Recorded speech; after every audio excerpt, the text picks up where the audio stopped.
달려가노라 라는 제목을 가지고 함께 하나님의 말씀을 나누기를 원합니다. 사람에게 있어서 한 가지 기준이 있는데, 특별히 물질과 명예에 대한 기준에 관해서는, 물질과 명성에 대한 기준에 대해서는 조금 높게 잡는 그러한 경향이 있는 것 같습니다.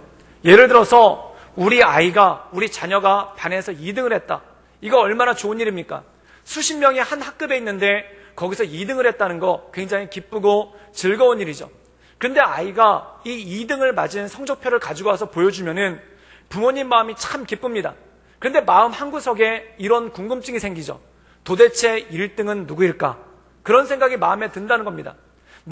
우리 자녀가 2등을 한 거, 이거 굉장히 대단하고 좋은 거 아닙니까? 근데 우리 아이 뒤에는 수십 명이 있는데 그 수십 명의 애들에 대해서는 별로 궁금하지도 않고 관심도 없는데 그 한 명, 우리 아이를 앞선 그 1등은 누굴까? 그게 마음 가운데 남는다는 겁니다. 그래서 다 그렇진 않지만 어떤 부모님들은 이렇게 얘기를 하시죠. 1등은 누구니? 그리고 다음 시험에는 걔 이기고 꼭 1등 하거라 라는 그러한 이야기를 한다는 겁니다. 그 이유는 무엇입니까? 사람은 물질과 명성에 관해서는 언제나 내 것에 만족하는 게 아니라 나보다 한 발 앞선 사람, 그리고 나보다 월등하게 앞서가는 사람들을 바라보면서 마음 가운데 사모하는 마음이 있고 부러워하는 마음이 있다는 거죠. 그래서 자기한테 있는 것에 대해서 만족을 잘 하지 못하더라는 겁니다. 그런데 이 자녀가 열심히 공부를 해서 반에서 1등이 됐다고 생각해 보십시오. 그럼 부모님 마음 가운데 참 기쁨이 있지만 또 마음 가운데 어떤 생각이 있냐면 전교 1등은 누굴까? 그게 되게 궁금해지는 거예요.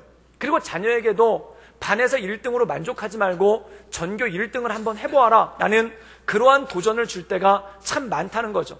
이건 뭐냐면 사람은 물질과 명성에 관해서는 자기가 가지고 있는 것보다 언제나 높은 기준을 보면서 나갈 때가 있다는 것입니다.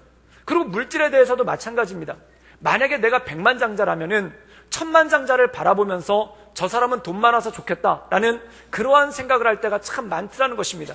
우리가 가끔 뉴스에 보면은 엄청나게 돈이 많은 재벌인데도 불구하고 어떤 부정한 일을 저지르거나 또는 뇌물을 받거나 또는 어떤 안 좋은 일을 해서 부정축제를 하는 그러한 모습을 보게 됩니다. 근데 그런 모습을 보면서 저 사람은 저렇게 돈이 많은데 뭐가 부족해서 부정축제를 할까? 저 사람은 저렇게 돈이 많은데 뭐가 부족해서 뇌물을 받을까? 그런 생각이 마음에 들지 않습니까? 그 이유는 무엇입니까? 아무리 물질이 많고 또한 아무리 권력이 있어도 자기 마음에는 뭔가 부족하게 느껴지는 것이 있고 나보다 앞서 나간 사람들을 바라보면서 마음 가운데 불만족한 마음이 있다는 것입니다. 권력을 가진 사람들도 마찬가지죠. 우리가 정치인들 가운데 보면은 엄청난 권력을 휘두르는 사람들이 있는데 이 사람들이 나중에 비리를 저지르거나 부정을 저지르는 것을 봅니다. 그때 혀를 차면서 저 사람은 권력이 저렇게 많은데 왜 부정을 저질렀을까?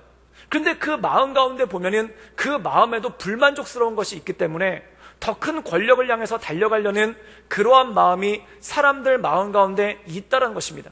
사람들이 흔히 어떤 물질과 명성에 관해서는 나보다 앞서가 있는 사람들, 또한 그것에 대해서는 뭔가 높은 기준을 잡는 그러한 버릇이 있다는 겁니다. 그런데 그와 반대로 신앙에 관해서는 어떤가? 나보다 낮은 사람을 바라보는 경우가 굉장히 많다는 겁니다.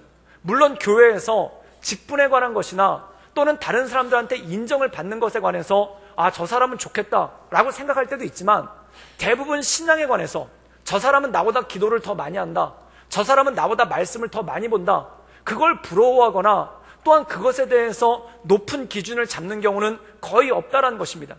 대부분의 분들이 신앙에 관해서는 명성과 물질에 관해서는 높은 기준을 잡지만 이 신앙에 대해서는 낮은 기준을 잡는 경우가 굉장히 많다는 겁니다. 그래서 다른 사람을 바라보면서 나는 예배를 잘 드리는데 저 사람은 예배를 잘 안 드리니까 내가 저 사람보다 신앙이 낮다. 나는 새벽 예배를 꼬박꼬박 나오는데 저 사람은 새벽 예배를 안 나오니까 나는 저 사람보다 신앙이 더 좋다. 그리고 똑같이 새벽 예배를 나와도 저 사람은 꾸벅꾸벅 졸고 있는데 나는 아멘 하면서 열심히 예배 드리니까 나는 저 사람보다 신앙이 좋다. 그리고 새벽 예배 끝나도 저 사람은 불이 나게 집에 가는데 나는 남아서 30분 이상 기도하니까 내가 저 사람보다 신앙이 좋다라는 그러한 기준을 가지고 있을 때가 굉장히 많다는 것입니다.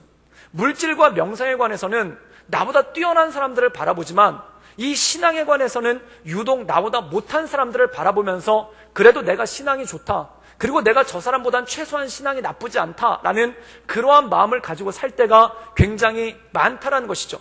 그래서 성경에서 누가복음에 보면은 예수님께서 비유를 들어 설명하시는데 이 바리새인의 기도가 있습니다. 근데 이 바리새인이 어떻게 기도를 하냐면 하나님 감사합니다.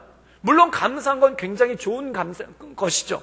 근데 이 사람의 감사가 조금 이상한 겁니다. 뭐가 감사하냐면 옆에 있는 세리를 바라보면서 내가 저 세리와 같지 않음을 인해서 감사합니다 라고 고백을 하더라는 겁니다.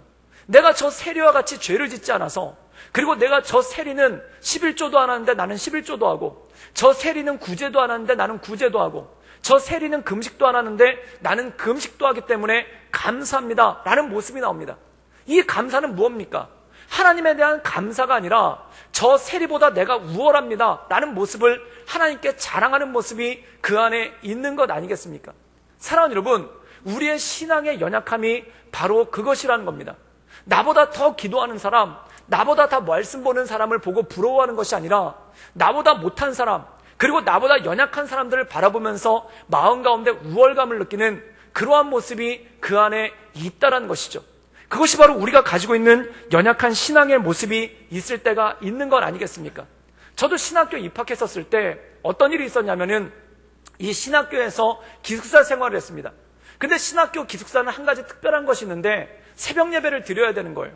그리고 또 기준이 있습니다.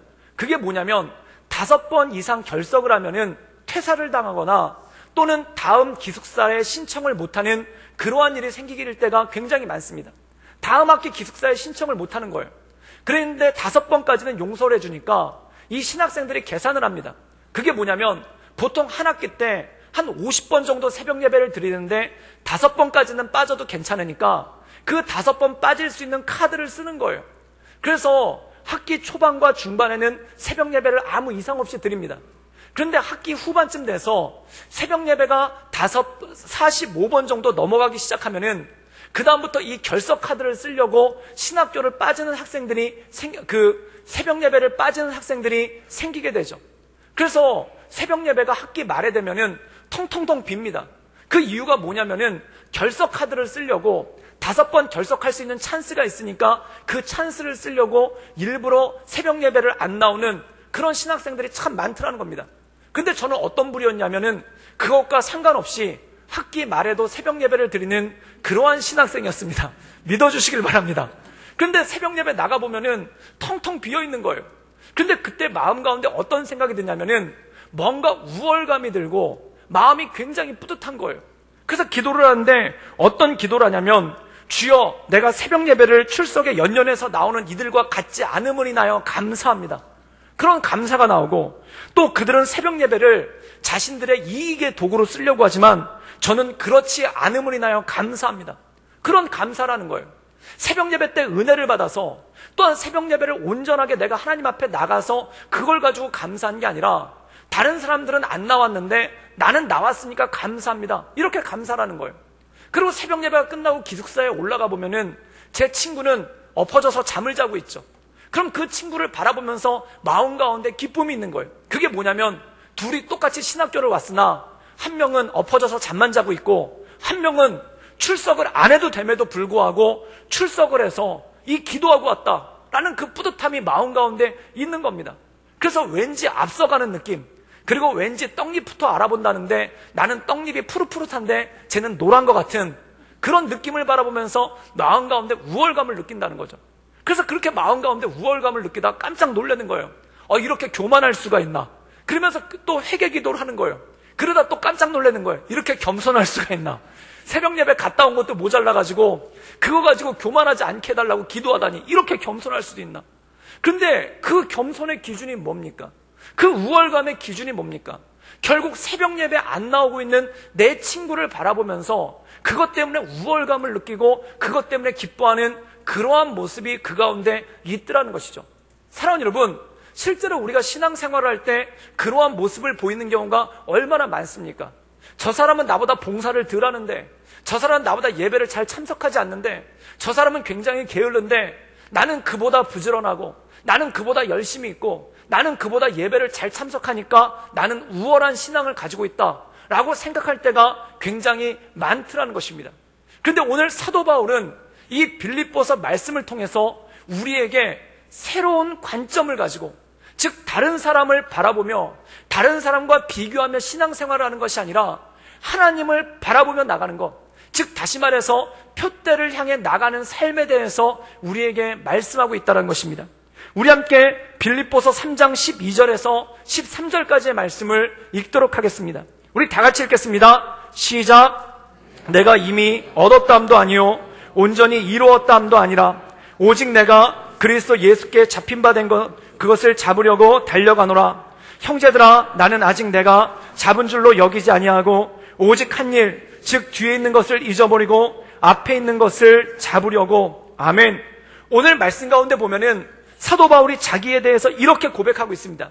12절 말씀에 보면은 내가 이미 얻었다함도 아니요 또한 내가 온전히 이루었다함도 아니다 라고 고백하고 있습니다. 그리고 13절에 보면은 내가 아직 잡았다함도 아니라, 즉 그는 자기의 신앙에 대해서 뭐라고 얘기하고 있냐면 내가 얻은 것도 없고 내가 이룬 것도 없고 내가 잡은 것도 없다라고 말씀하고 있습니다. 이 말씀의 뜻은 무엇입니까? 나는 부족한 사람입니다. 나는 연약한 사람입니다. 또한 나는 온전하지 못한 사람입니다 라는 고백이 이 안에 있다라는 것입니다. 그런데 사랑하는 여러분, 이 사도 바울에 대해서 우리가 한번 객관적으로 살펴보십시오. 이 신약시대 때, 특별히 이 초대교회 시대 때 사도 바울보다 믿음이 더 좋은 사람이 도대체 누가 있겠습니까?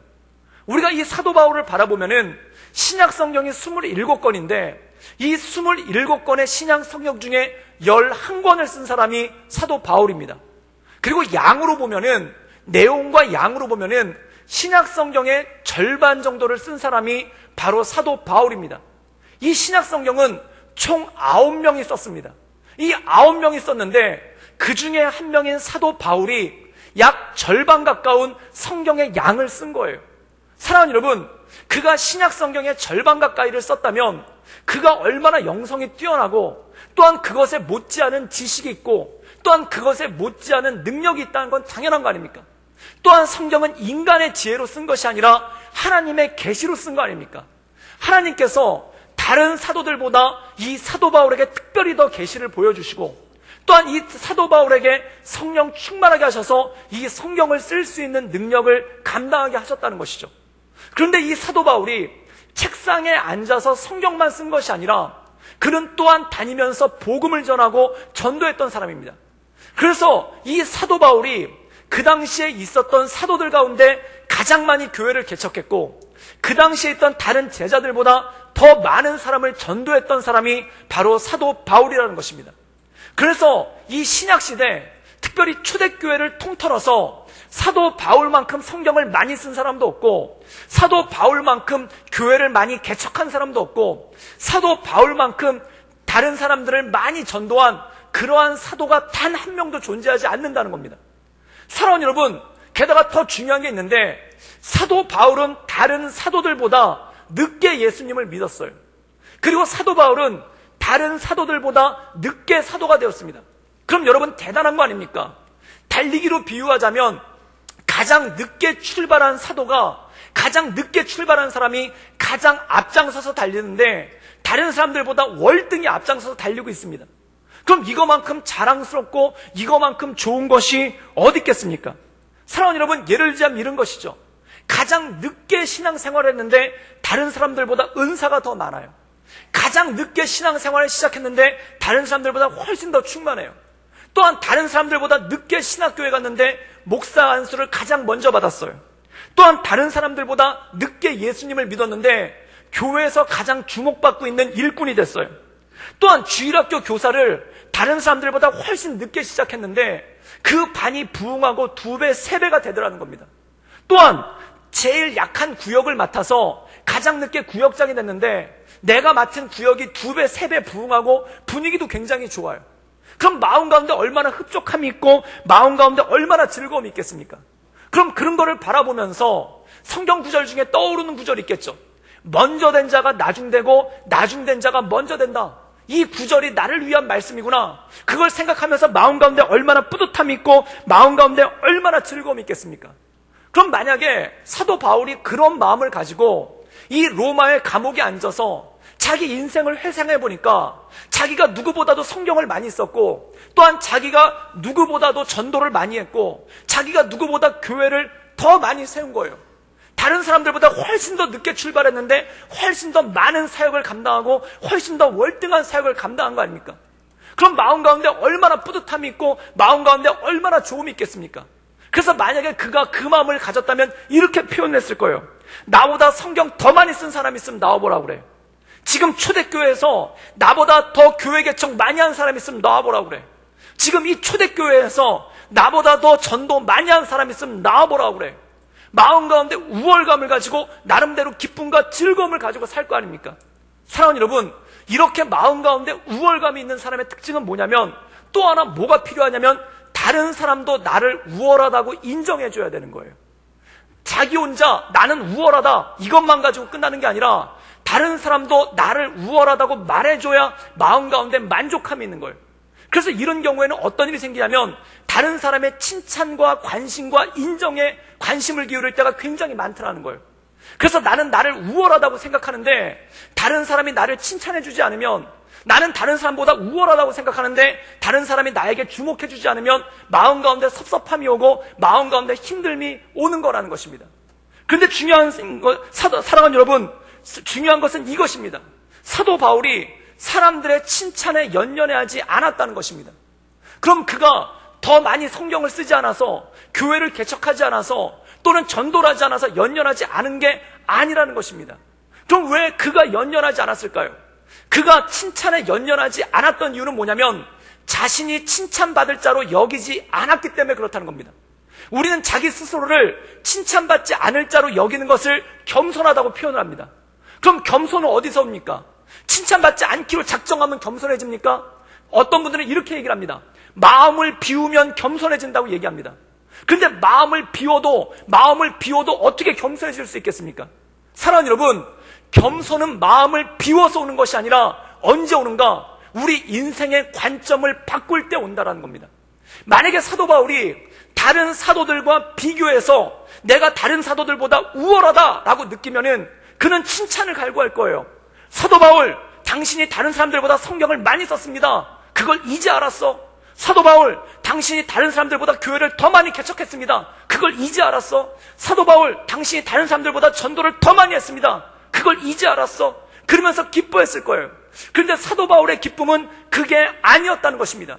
그럼 사도 바울의 기쁨은 무엇이었는가? 그가 다른 사도들과 자기를 비교해서 자기한테 우월감이 있다는 것을 좋아한 것이 아니라 그는 무엇을 바라봤는가? 바로 표대를 바라봤다는 거예요. 그 표대가 무엇인가? 바로 예수 그리스도를 바라보고 예수 그리스도 안에 나아갔다는 것입니다. 예수 그리스도를 바라볼 때 그의 마음 가운데 어떤 생각이 들었냐면, 사랑하는 여러분, 겸손은 마음을 비워서 오는 것이 아니라 우리의 관점이 사람을 바라보는 것이 아니라 하나님을 바라볼 때 우리에게 온전한 겸손이 임하는 줄 믿습니다. 예수님을 바라보면 우리가 겸손할 수밖에 없는 거예요. 왜 그렇습니까? 예수님을 바라볼 때 그의 은혜를 우리가 어떻게 감당할 수 있겠습니까? 예수님을 바라볼 때 그 십자가의 사랑을 우리가 어떻게 감당할 수 있겠습니까? 사랑하는 여러분, 은혜란 말은 우리가 쉽게 생각하면은 좋은 찬양을 들었거나 또한 좋은 말씀을 들었을 때 마음에 감동이 와 있는 상태를 은혜라고 얘기를 합니다. 그러나 진짜 은혜의 뜻은 물론 그것도 있지만 감당할 수 없는 축복, 또한 갚을 수 없는 선물이 바로 은혜라는 겁니다. 우리가 주님 앞에 갚을 수 없는 선물을 받지 않았습니까? 우리가 주님에게 갚을 수 없는 사랑을 받지 않았습니까? 그 갚을 수 없는 사랑 앞에 내가 성경을 이렇게 많이 썼습니다, 내가 교회를 이렇게 많이 개척했습니다, 내가 전도를 이렇게 많이 했습니다 라는 것이 부질없는 짓이고, 주님 앞에 엎드릴 때마다 나는 늘 부족한 자입니다, 나는 늘 부끄러운 자입니다 라고 고백할 수밖에 없는 건 아니겠습니까? 사랑하는 여러분, 그 놀라우신 은혜를 생각할 때 우리가 주님 앞에서 자랑할 것이 무엇이 있겠습니까? 그래서 사도 바울은 자기에 대해서 이렇게 고백을 합니다. 나는 죄인 중에 괴수라고 얘기를 합니다. 그리고 로마서 7장에 보면 자기에 대해서 뭐라고 얘기를 하고 있냐면, 나는 공고한 자로다. 누가 나를 이 죄와 사망에서 건져낼까?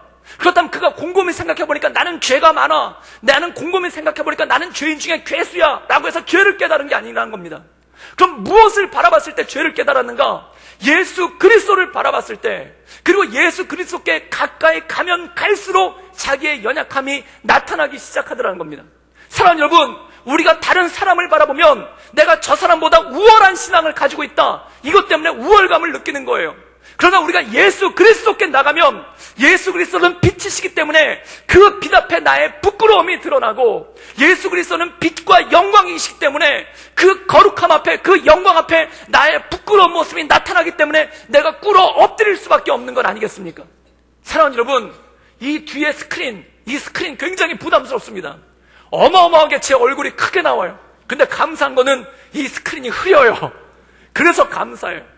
이 스크린이 흐리니까 제 얼굴이 봐줄 만한 거예요. 만약에 이 스크린이 엄청나게 선명해 보다고 생각해 보십시오. 그럼 여러분들이 저 스크린을 보면서 목사님 얼굴에 저 잡티는 뭐야? 목사님 얼굴에 저 점은 뭐야? 목사님 생각보다 모공이 엄청나게 크구나. 목사님 코에 뭐 났구나. 그런 거 볼 거예요. 여러분, 선명하면은 더 좋아 보이는 게 아니라, 선명하면은 그 사람이 더 잘생겨 보이는 게 아니라 부족한 모습이 드러난다는 겁니다. 마찬가지라는 것이죠. 우리가 예수님께 가까이 가면 갈수록 빛 대신 예수님 앞에 내 부족함과 내 연약한 모습이 드러나지 않습니까? 그때 우리는 뭐라고 고백할 수밖에 없는가? 내가 이루었다 함도 아니요, 내가 온전하다 함도 아니요, 또한 내가 붙잡았다 함도 아니요 라는 이 사도 바울의 고백이 우리 인생 가운데 나올 수밖에 없더라는 것입니다. 사랑하는 여러분, 사도 바울이 지금 내가 이미 얻었다 함도 아니요, 다 이뤘다 함도 아니요, 내가 잡았다 함도 아니라 라는 이 고백의 근거는 무엇입니까?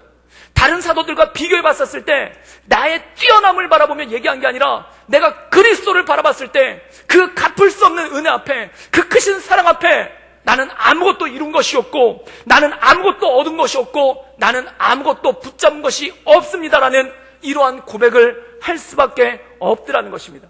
사랑하는 여러분, 사도 바울은 우리에게 무엇을 얘기하는가? 주님을 바라보는 인생, 그 주님을 바라보는 인생 가운데 나갈 때 온전한 삶을 살 수가 있다는 것이죠. 그리고 이 주님을 바라보는 인생을 그가 무엇으로 얘기했는가? 바로 표대를 바라보는 삶이라고 말했다는 겁니다. 사랑하는 여러분, 우리 함께 빌립보서 3장 14절의 말씀을 읽도록 하겠습니다.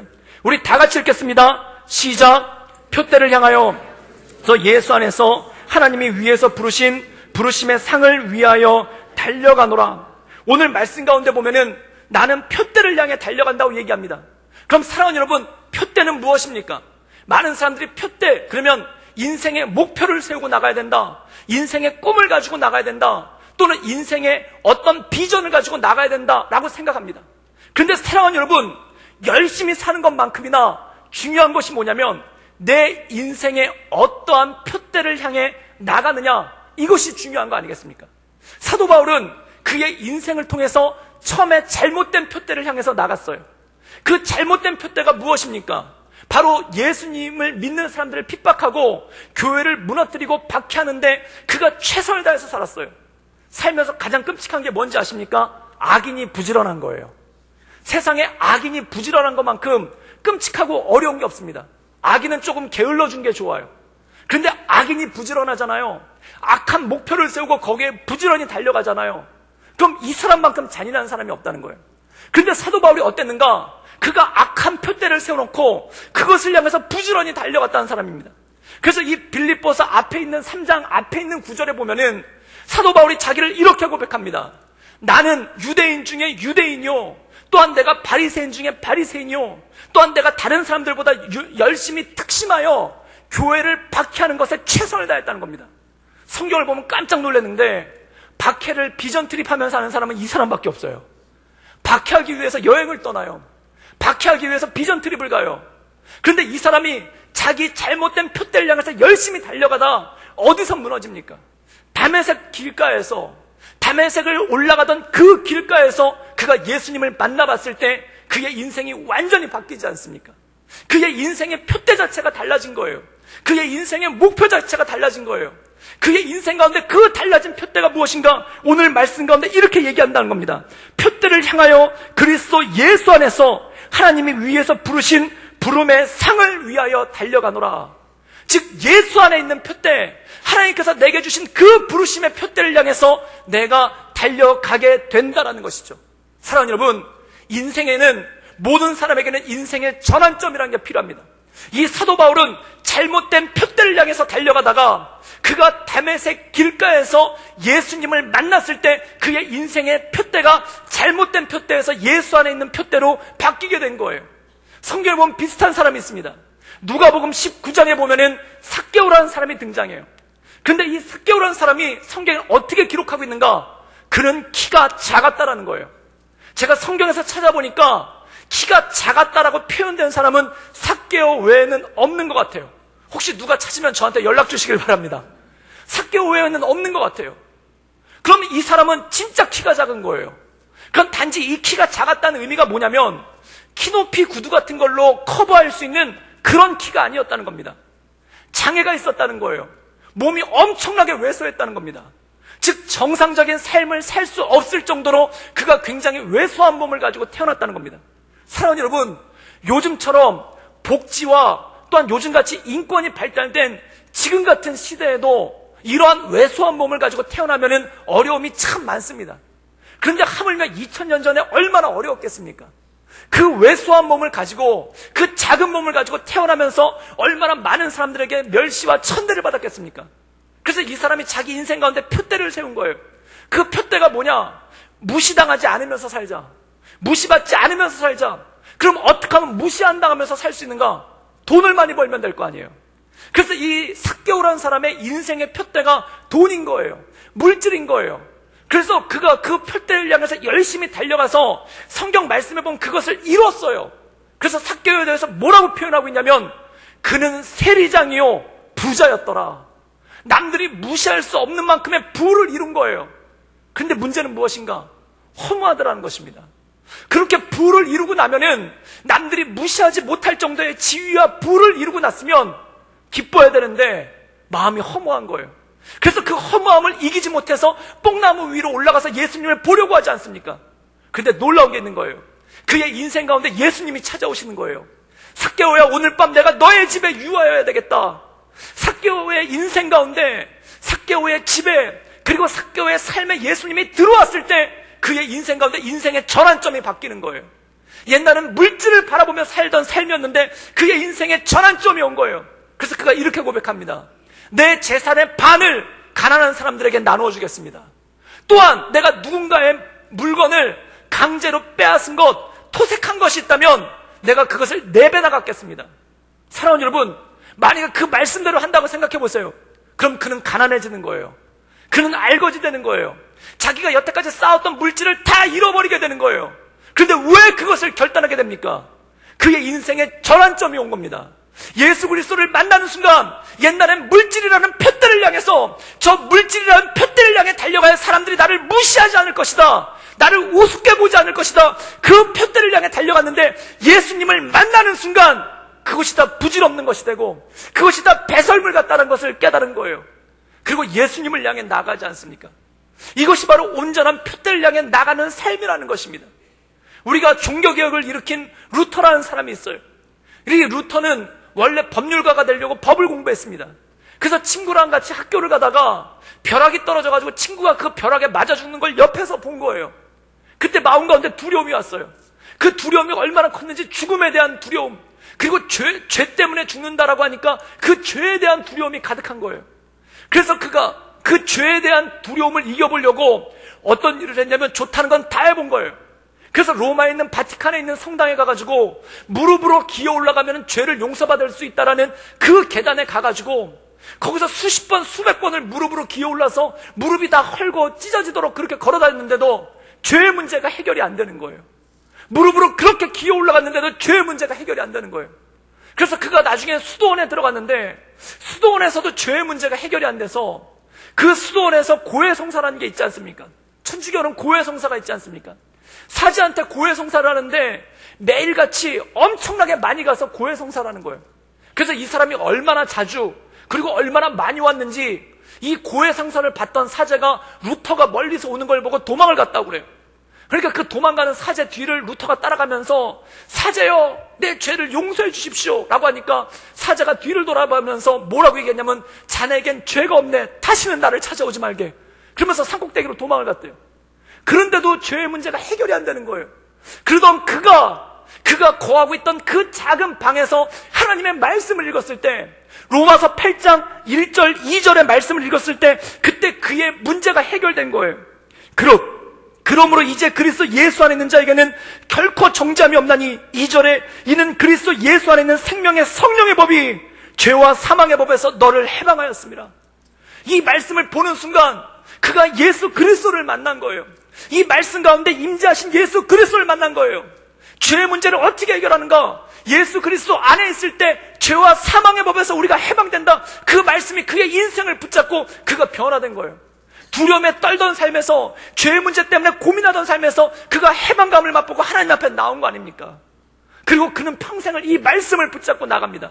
그래서 그가 종교개혁을 일으켰는데, 그가 비판하는 것을 잘해서 종교개혁을 한 게 아니라, 교황을 꼴보기 싫어해서 종교개혁을 일으킨 게 아니라, 이 말씀, 예수 그리스도 안에 자유함이 있다는 이 말씀을 봤는데, 예수 그리스도 안에 해방함과 죄용서가 있다는 이 말씀을 붙잡았는데, 이 교황이 면죄부를 사야지 죄용서를 받는다니까 그걸 감당할 수가 없는 거예요. 그래서 이 말씀을 붙잡고 면죄부를 사야 죄용서를 받는 게 아니라 예수 그리스도로 말미암아 죄사함이 있습니다, 이 말씀을 붙잡고 나간 게, 그게 바로 종교개혁이고 그게 바로 그의 일생이었다는 것입니다. 이거 바로 표대를 향해 나가는 삶인 거예요. 저도 비슷한 경험이 있어요. 저도 어릴 때부터 교회 나갔는데, 교회 나가면 칭찬받는 게 좋아요. 어떻게 하면 칭찬받을 수 있는가? 교회를 열심히 하면 칭찬받는 거예요. 그래서 교회를 열심히 했는데 마음 가운데 두려움이 있는 거예요. 내가 작년까지 열심히 했는데 올해 열심히 안 하면은 사람들이 나를 칭찬하지 않지 않을까? 사람들이 나를 칭찬 안 하지 않을까? 그래가지고 그게 두렵고 그게 떨리는 거예요. 그래서 교회를 열심히 하는데 열심히 할수록 피곤하고, 열심히 할수록 지치고, 열심히 할수록 마음이 공허한 거예요. 교회 열심히 하면 권사님, 주사님들이 와가지고 착하다고 그러고 칭찬해주고 믿음 좋다고 하는데 진짜 믿음이 좋은 게 아니더라고요. 마음 가운데 끊임없는 공허함과 두려움만이 있는 거예요. 그때 하나님의 말씀이 저를 붙잡았어요.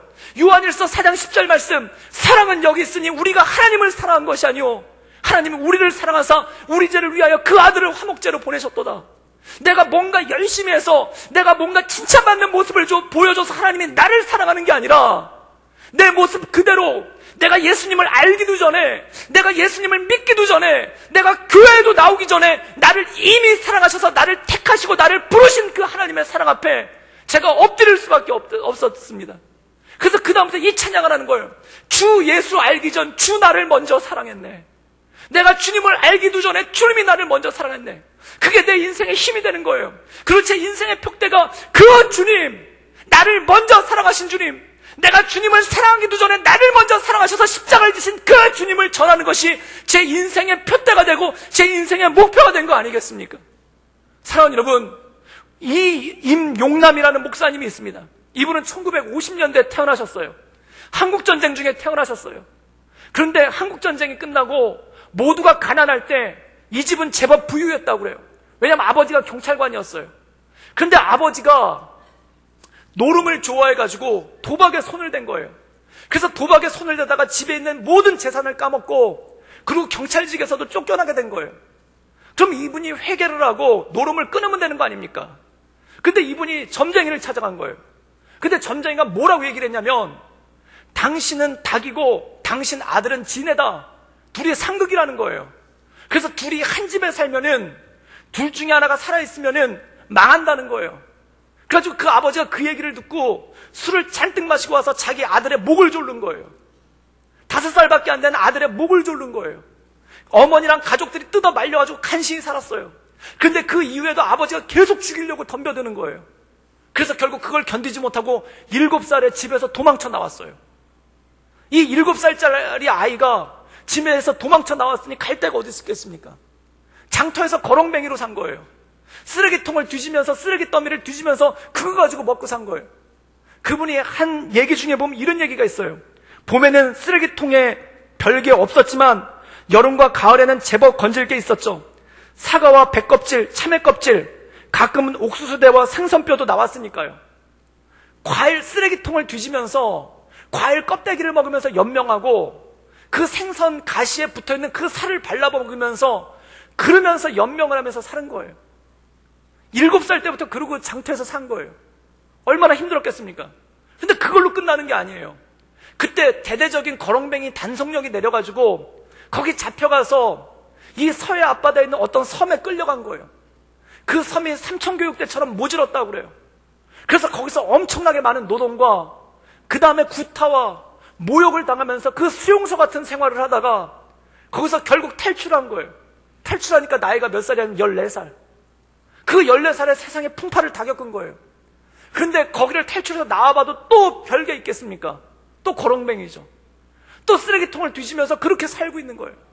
그런데 쓰레기통을 뒤지면서 그렇게 죽지 못해 사는 인생을 살다가 그가 어느 날 한 종이 쪽지를 발견하게 되는데 그 종이 쪽지에 어떤 말씀이 써 있었냐면은 시편 27편 9절과 10절의 말씀, 구원의 하나님이시여 나를 버리지 말고 떠나지 마옵소서. 구원의 하나님이시여 나를 버리지 말고 나를 떠나지 마옵소서. 내 부모는 나를 버렸으나 여호와는 나를 영접하시리이다. 구원의 하나님이여 나를 버리지 말고 떠나지 마옵소서. 내 부모는 나를 버렸으나 여호와는 나를 영접하시리이다. 이 말씀이 그를 붙잡은 거예요. 이 말씀이 그를 붙잡은 거예요. 이 말씀을 통해서 예수님을 만난 거예요. 이 말씀을 통해서 그의 인생의 표대가 바뀐 거예요. 물론 이 말씀을 봐도 현실은 똑같죠. 여전히 거렁뱅이 생활이었죠. 그러나 그동안 죽지 못해서 살던 인생 가운데 나를 버린 부모에 대한 증오와 분노의 표대를 가지고 살던 그 삶 가운데 이 말씀이 임할 때 인생의 표대가 바뀐 거예요. 여호와 하나님이여 나를 버리지 마소서. 여호와 하나님이여 나를 떠나지 마소서. 내 부모는 나를 버렸으나 여호와는 나를 영접하시리라. 그것이 그의 인생의 말씀이 된 거예요. 그 말씀 붙잡고 살아가는 거예요. 사랑하는 여러분, 삭개오가 예수님 만났을 때 그의 왜소한 몸이 커지지 않았습니다. 삭개오가 예수님 만났을 때 그의 키가 커지지 않았어요. 그러나 그의 인생이 바뀐 거예요. 그의 마음이 바뀐 거예요. 옛날에는 그 왜소함을 극복하기 위한 인생의 표대였다면 이제 예수님을 따라가는 삶으로 그의 인생의 표대가 바뀐 거예요. 그게 바로 새로운 삶 아니겠습니까? 이 이명남 목사님이란 분도 그 쓰레기통에서 발견한 그 작은 쪽지에 써있던 말씀, 살았고 운동력 있는 말씀, 여호와여 나를 떠나지 마소서, 나를 버리지 마소서. 내 부모는 나를 버렸으나 여호와는 나를 영접하시리라. 그 말씀 가운데 하나님의 임재를 경험한 거예요. 그리고 그 이후로 감사하는 삶, 그 이후로 하나님 따라가는 삶, 그리고 지금 60이 넘은 연세에도 예수님을 증거하며 간증하는 삶으로 그의 인생을 살아가고 있는 거예요. 사랑하는 여러분, 예수님 만나야 삽니다. 예수님 만나야 우리 인생이 변합니다. 예수님 만나야 내 인생 가운데 표대가 바뀝니다.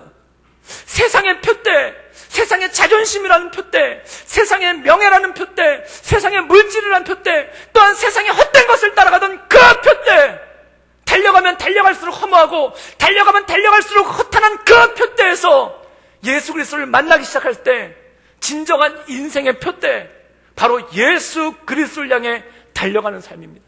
사랑하는 여러분, 날마다 예수님 만나기를 주님의 이름으로 축원합니다. 예수님 어떻게 만나는가? 물론 꿈과 환상을 통해서 만나기도 합니다. 그리고 마치 삭개오처럼 찾아오기도 하시고, 그리고 바울처럼 다메섹 도상에서 환상을 통해서 만나기도 합니다. 그러나 예수님을 가장 정확하게, 가장 확실하게 계시하고 있는 게 뭔가? 그게 성경인 거예요. 성경은 예수 그리스도를 계시하기 위해서, 성경은 예수 그리스도를 드러내기 위해서 하나님께서 우리에게 주신 선물 아닙니까? 여러분, 말씀을 통해 예수 그리스도를 날마다 만나기를 주님의 이름으로 축원합니다. 그때 내 인간 가운데 새 힘이 오기 시작하는 거예요. 인생의 표대를 향해 달려가는 그러한 삶이 나오기 시작하는 거예요. 그래서 사도 바울은 이렇게 고백합니다. 나는 날마다 표대를 향해 달려가노라. 내 인생의 주인 되신 그 예수님, 내 인생의 표대를 향해서 나가노라. 그리고 그는 이렇게 얘기합니다. 날마다 나를 저 폭격시킬 것은 내가 주님을 잃어버릴까, 내가 주님을 만나지 못할까, 그 표대로부터 벗어날까, 그것을 두려워해서 날마다 자기를 쳐서 복종시키며 하나님을 향해 달려가는 그러한 인생으로 살아가는 건 아니겠습니까? 사랑하는 여러분, 저는 저와 우리 구덕교회 모든 성도들이 날마다 하나님의 말씀 가운데 그 말씀의 표대를 향하여, 예수 그리스도란 그 인생의 표대를 향하여 날마다 달려가는 그러한 인생 되기를 주님의 이름으로 축원합니다. 그것이 바로 인생의 전환입니다. 그것이 바로 인생의 바뀜입니다. 그것을 통해 우리가 온전한 삶을 살아갈 수 있는 능력이 우리에게 주어진다는 것이죠. 그런 사랑하는 여러분, 이 주님만을 바라보며 인생의 목표 되시며 내 인생의 표대 되신 그 예수님을 향하여 날마다 달려가는 그러한 삶 되시기를 주님의 이름으로 축원합니다. 기도하겠습니다. 늘 언제나 살사 역사하신 주님, 우리의 인생 가운데 여러 가지 표대가 있지만 하나님, 우리가 때로 사도 바울과 같이 또는 삭개와 같이 잘못된 표대를 향해 최선을 다할 때가 있음을 보게 됩니다. 그러기에 마음이 허탄하고, 그러기에 마음이 허무하고, 또한 그러기에 마음 가운데 늘 상실감 뿐입니다. 그러나 주님, 온전한 표대 대신 예수 그리스도를 바라보며 날마다 주님만을 바라보며 달려가는 인생 될 수 있도록 주님 우리를 축복하여 주시고 우리 삶 가운데 샘을 더하여 주시옵소서. 날마다 말씀을 통해 예수 그리스도를 만나는 삶, 예수 그리스도와 함께하는 삶, 예수 그리스도와 동행하는 삶이 될 수 있도록 주님 우리를 붙잡아 주시고 우리를 새롭게 하여 주시옵소서. 예수님의 이름으로 감사하며 기도드리옵나이다. 아멘.